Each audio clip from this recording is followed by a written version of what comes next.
hocam. Hadi bakalım. Çünkü sirke yapacağız. Sevgili Tamam. seyircilerimiz, çeşit çeşit sirke tariflerini bu programda sizinle buluşturuyoruz. Ama bugün bu sirke ne zayıflamaya ne de kilo vermeniz için ne de bağırsaklarınız için. Bu sirke sadece ve sadece Horlamanıza mani olacak. ve horlamanıza mani olacak. Böyle peki böyle diye gerçekten böyle horlayanlara mani olur mu hocam, yoksa minik horlamalar mı? Şimdi bakın anlatalım. Bu lahananın içinde bir H vitamini var ki onu açığa çıkarıyor. H vitamini de bu horlamada çok faydalı olduğu söyleniyor. Horlama neden oluyor? Boğaz bölgesindeki şeylerin sarkmasıyla ilgili oluyor. Belirli bir yaştan sonra oluyor. Ameliyatları var, şusu var, busu var. Oraya radyo frekanslar yapılıyor, şu bu filan, ama bu çok basit. Denesinler, çok kolay. Nasıl kullanacaklarını da söyleyeceğiz. Önce bir yapalım. Tabii hocam. Sonra nasıl kullanacağını söyleyeceğiz. Mandalinden yararlanacağız. Tam zamanı şimdi. Şöyle 5 tane mandalinamızı sıkıp sıkıp atalım. Sıkıp atmanızda yarar var kardeşler. 5 tane mandalina orta boydakilerini güzelce kabuklarından ayırdık. Sıkıp atınız ki daha çabuk olacak. Evet, bunları Bir güzel. seyircimiz yazmış hocam Instagram'dan, diyor ki benim yağlar diyor 49 senedir patlamıyor. Patlar patlar, denesin, ama bunu yaptı mı ki? Denesin, Evet. bunu yapmadı. Bakın yapsınlar, denesinler, çok Öyle kolay, çok oturduğunuz basit. yerden yağ patlamıyor. Aynen öyle. Ya bazı insanlar var, ne kadar şanslı. Ne yese yani, masaya oturuyor 2 tane ekmek yiyor, her şeyi yiyor, onu yiyor, pişi yiyor, börek yiyor, bıdı bıdı onu yiyor, incecik. Biz de anam ya Rabbim su içsek yarıyor. Su içiyoruz yani sadece. Evet, Şimdi mandalina kardeşler, koyduk, lahanayı mandalina koyduk, lahanaları Hepsini koyduk, çiğden. çiğden koyduk. Şimdi bunun içine neler koyuyoruz kardeşlerim? Papatyayla lavantamız var. Lavantadan da bir fincan kadar lavanta koyacağız. Bir fincan kadar da papatya koyacağız. Bakın deneyin. Çok enteresan, güzel bir şey olacak. Yalnız bu lahanalar da, lavanta, papatya da güzelce bir yıkayınız. Ondan sonra koyunuz. Yıkamadan yapmayınız. Çünkü eğer yıkamadan yapmazsanız küf oluyor. Muhakkak yıkayıp yapınız. Olmazsa olmazımız bir çorba kaşığı tuz. Tuzumuz muhakkak kaya tuzu olacak. Olmazsa olmazımız bir bardakta maya sirkemiz. Ne sirkesi olursa olsun. Bu da hiç önemsiz. Üstüne de suyumuzu koyalım. Kardeşler dikkat edin. Çok güzel bir karışım. Yeter ki güzelce yapınız. Farkını fark edeceksiniz. Kaç günde olacak? Yaklaşık 20 gün sonra falan olacak bu. Dikkat etmeniz gereken husus şudur ki üstünde küf olmasın. Küf olursa onu alacaksınız. Beyaz barlanmaya bir şey yapmayacaksınız. Tamam. Tahta kaşıkla da şöyle bir karıştıralım güzelce. Bir daha tekrar edelim hocam. Ne kadar süre ve nerede bekleteceğiz? Hepsini anlatalım. Şimdi ne koyduk? Bir kere 5 tane mandalina koyduk. 5 tane de lahananın yapraklarını küçük küçük doğrayıp koyduk. Bir fincan kadar lavanta, bir fincan kadar da papatya koyduk. Ve üstüne bir çorba kaşığı tuz, bir bardak da sirke koyduk. Kardeşlerim, burada önemli husus şudur ki bunu üstünü kapatacaksınız. Üstünü kapatacaksınız. Üstüne muhakkak tarih atacaksınız. Yaklaşık 20 gün, 1 ay kadar serin bir yerde bekleteceksiniz. Peki. Ama arada muhakkak karıştıracaksınız. Üstünde küft olmaması için bu lavantayı, papatyayı muhakkak yıkayarak koyacaksınız. Bunlar dibe doğru çöktüğü zaman olmuş demektir, ama arada da tadına bakacaksınız. Peki nasıl kullanacaksınız? Şimdi onu anlatalım. 20 gün, 1 ay sonra bu bitti. Bittikten sonra süzdünüz, bunu aldınız. Yapacağınız işlem şu. Bundan her gün akşam yatmadan önce, gündüz de içebilirsiniz ama yatmadan önce şöyle alacaksınız. Alacaksınız ağzınıza.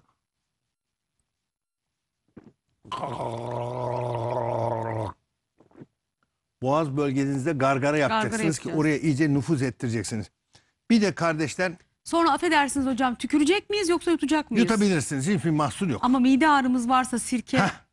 Bu sirke ağrıtmaz. Aa. Neden? Asitli değil bu sirke. Bu bizim kendi yaptığımız sirke. İçine asit koymuyoruz. Piyasadakilerin içinde asit olduğu için mideyi ağrıtır. Ha, beni ağrıtıyor derseniz tamam, o zaman yutma. Ama Tükürün. bizim yaptığımız, kendi yaptığımız sirkelerde bir sıkıntı olmuyor. Tükürün. Bir şey daha yapacağız. Peki Müsaade hocam. edin. Bir bardak suyun içine yaklaşık yarım fincan kadar da bu sirkeden koyacağız. Affedersiniz, abdest alır gibi burnunuza iyice çekip burnunuzu temizleyeceksiniz. Bu da şu geniz bölgesinden akacak. O da oradaki bölgeyi rahatlatacak. Yani yutak bölgesi dediğimiz küçük dilim bölgesine iyice bunu akşam yatmadan önce bulaştırmanız Ay, lazım. harika. Bulaştırdığınız zaman göreceksiniz, bu gargarayı yaptığı zaman göreceksiniz, çok faydalı olacak. Bir de şu egzersizi unutmayacaksınız. Bakın nasıl egzersiz? Hak, hak, hak. Bu jimnastiği yapacaksınız. Hak Evet, kelimesini yapıp 5 saniye tutacaksınız. Dilin arkasına şey gibi oluyor, spor gibi oluyor değil mi Aynı hocam? oraya egzersiz yaptırıyoruz. O kası kuvvetlendiricide göreceksiniz ki horlamanız yavaş Peki. yavaş inşallah rahatlayacak. Şimdi bir de şunu söyleyelim. Ne olur yani horlamayı sıradan bir şey gibi kabul etmeyin. Ya, Horlama aslında çok bir önemli. hastalık. Çok Ve önemli. horlama kişinin hayatını zorlaştırıyor. Bak, Evet, o uykunun kalitesi yok. O uykudan size fayda yok. Evet. O yüzden buna dikkat etmeniz mesela lazım. doktora gidiyorsun horlama için. Eğer ileri düzeydeyse ve senin uyku kaliteni düşürüyorsa sana makineler falan veriyorlar gece Bravo, rahat uyuyabilmek bravo, için. Vallahi biz bravo. anneme falan aldık. Doğru. Ve şu anda kadıncağız o Bir de kadar güzel uyku uyanıyor apnesi ki. denen sıkıntılar var. Tabii Onlar tabii. oluyor O yüzden falan. horlama çok önemli. Evet. Ya peki horlamanız var ama uykusuzluğunuz da varsa, Uyuyamıyorum diyorsanız. uyuyamıyorum diyorsanız. Hadi buyurun Hadi bakalım, hocam uyuyalım mutfağa o zaman. geçiyoruz. Sevgili seyircilerimiz, sizden de bize mesaj göndermenizi rica ediyorum. Instagram Nur Viral. Hadi gönderin mesajlarınızı. Tek tek az sonra okuyacağız. Bakalım neler var horlama için. Pardon, uykusuzluk için. Evet, uykusuzluk Şimdi için. onun için şöyle bir kabımıza bir bardak. Aslında belki hocam sadece uykusuzluk için de değil bu, değil mi? Böyle şey için de Rahatlatıcı, kullanabiliriz. relax Rahatlamak yapacak. için. Bunun Tarif için- gelsin mi arkadaşlar ekrana?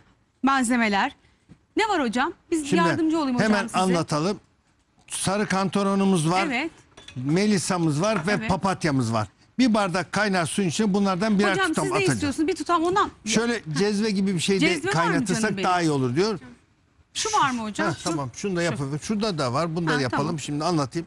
Bir bardak suyun içine bunlardan birer tutam atacağız. Şöyle bir tutam papatya, bir tutam melisa, bir tutam da sarı kantaron. Melisa, papatya, sarı kantaron. Hocam Yak- küçük bilgiler de alalım mı? Mesela Melisa, Hemen papatya, anlatalım. sarı kantaron ne işe yarıyor? Melisa'ya dikkat edeceksiniz. Şöyle kokladığınızda limoni kokması lazım. Limon melisa olacak. Papatya'ya dikkat edeceksiniz. Bu senenin papatyası olacak. Sarı kantonona dikkat edeceksiniz ki tam böyle çiçek kısımlarını koyarsanız daha iyi. Bakın çok güzelini almış arkadaşım. Bakın böyle tam çiçek kısımlarından şöyle koyacaksınız. Bunların içindeki etken maddelerle sizi relax yapacak. Süper. Relax yapacak. Kaslarınızı gevşetecek. Hemen şöyle bir dakika şunu bir kaynatıvereceğiz şöyle. Bakın sinirliyseniz, yorgunsanız, Evet, ona da- anksiyeteniz yüksekse, kendinizi kötü hissediyorsanız, diyorum ya bu koronavirüs döneminde aslında hepimiz kendimizi çok gergin ve kötü hissediyoruz. Yardımcı olayım mı hocam? Heh, yandı hocam. Şöyle bir dakika kadar kaynatacağız. Bir dakika kadar demleyeceğiz. Ondan sonra süzeceğiz. Bu şekilde yapabilirsiniz. Bunu şöyle de yapabilirsiniz. Kaynar suyun kaynattığınız sıcak suyu şöyle koyuyorsunuz. Demleme usulü. Aynen öyle. Ondan sonra da bu bitkilerden de atıyorsunuz Bu şöyle. da akşam mesela soğuk kış günlerinde evde yapacağınız güzel bir sunum gibi de oluyor. Keyif Kaynamış katıyor. sıcak su olacak yalnız. Onlara şöyle Ama demleme çayınız yoksa, daha Benim- doğrusu demleme benim gibi de fincanınız yoksa yapabilirsiniz. Benim gibi de hocamın yaptığı yapabilirsiniz. gibi Evet. bu klasik anne baba usulü. ondan sonra bunu da böyle güzelce bastırdınız. Sonra da süzüp içiyorsunuz. Evet. Bu da mükemmel oluyor. Akşamları yatmadan ne kadar önce? 1 saat önce mi? 2 saat Hemen önce anlatalım. mi? Bir saat önce yapacaksın. Bu her türlü sinirsel sıkıntılarda çok iyi gelebilir. Bir bardak bana yetmiyor derseniz bir tane akşam yemeğinden sonra bir de tam yatarken yapınız. Mükemmel olacaktır. Ne olursunuz deneyin. Sarı kantaron başlı başına, melisa başlı başına, papatya başlı başına birer nimet. Bunları ihmal etmeyin. Tek dikkat edeceğiniz aldığınız yerde şöyle melisayı koklayın. Biraz limoni kokması lazım melisanın. Papatya bu senenin papatyası olması lazım. Kantaronda zaten bu kantaron güzel, bakın sapsarı çok güzel. Bunlara dikkat ederseniz bunun yapıp da uykusu gelmeyen olmaz. Bir de uyku için şuradaki akupunktur noktasını gösterelim. Bakın şu çizginin bittiği yer. Hep söylüyorum ben bunu. Bu da uyku için çok önemli. Şu araya gireceksiniz şöyle. Tatlı tatlı basacaksınız. Aa hocam. Tatlı tatlı böyle Aa, böyle tatlı masaj tatlı. yapacak. Tatlı tatlı. Kendin yap annem, ben yapmayayım işte. Siz kendiniz yapacaksınız. Yani o acıyan noktayı bulmanız lazım. O çiğ Tatlı dedi. tatlı. Aşk olsun ya. Ama şurası acıyor gerçekten. Ama Niye işte öyle o ya? çiğ noktası işte tam istediğimiz nokta. O noktaya masaj yaptığın Şöyle zaman kapattınız. bittiği yer, Şu çizginin tamam. Bittiği yer hemen. bittiği yer. Oraya tatlı tatlı Tatlı sıkmanız tatlı lazım. basın. Ama bir dakika, bir şey söyleyeceğim. Ben tatlı tatlı basarsam o noktayı bak kendim bulamıyorum. Çünkü canımı acıtmak istemiyorum. Biri basarsa daha şey oluyor. İlla kocanıza mı bastıracaksınız? Adamcağızın iş gücü yok, bir de ona mı basacak yani? Peki hocam, bir şey demiyorum. Bak şimdi şöyle, şaka bir tarafa Can kardeş. Şöyle masaj yapacak bak böyle. Ama kendin yapacaksın bunu. Ay ne olur. vücudum da bulaştı hocam. Tamam yani ben... Şöyle tatlı tatlı masaj yap kardeşim. İşte bu. Şunu demek istedim yani ben. Kendin yaptığın zaman böyle yani çok acısını hissetmiyorsun. Neyse hadi biz diğer tarife geçelim şimdi. Bak şimdi hemen bu bir dakika kaynadı. Bir dakikada da demledik. Süzelim.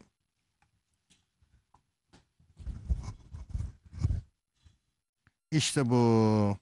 Can kardeşler, bak şimdiden bir kokusunu kokla bak. Ben hocam... Ama sıcak, dikkat et.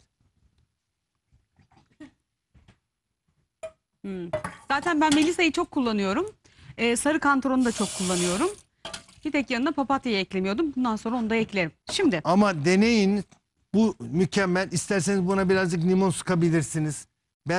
Bana iyi gelmedi diyenler buna isterlerse birazcık bal katabilirler. Bunu deneyip de uykusuzluğunu çözmeyen yok. Şu masajlar çok önemli. Bir de devamlı bir şey söylemeleri lazım. Hani birileri derdi ki işte koyun atlat, moyun atlat bir şeyler derler. Ama siz bizim söylediğimiz şey, güzel bir şey içinizden söyleyebilirsiniz. Mesela Bismillah diyebilirsiniz, Allah diyebilirsiniz. Böyle sakin sakin beyninizi bir şeye konsantre ederseniz o da size... Yusuf Hocam çok her cuma söylüyor hocam. Ha. La havle ve la kuvvet. La havle ve la kuvvet. Yani gerçekten Doğru. bugünleri aşabilmemiz için tek çaremiz bu. Doğru. Şimdi...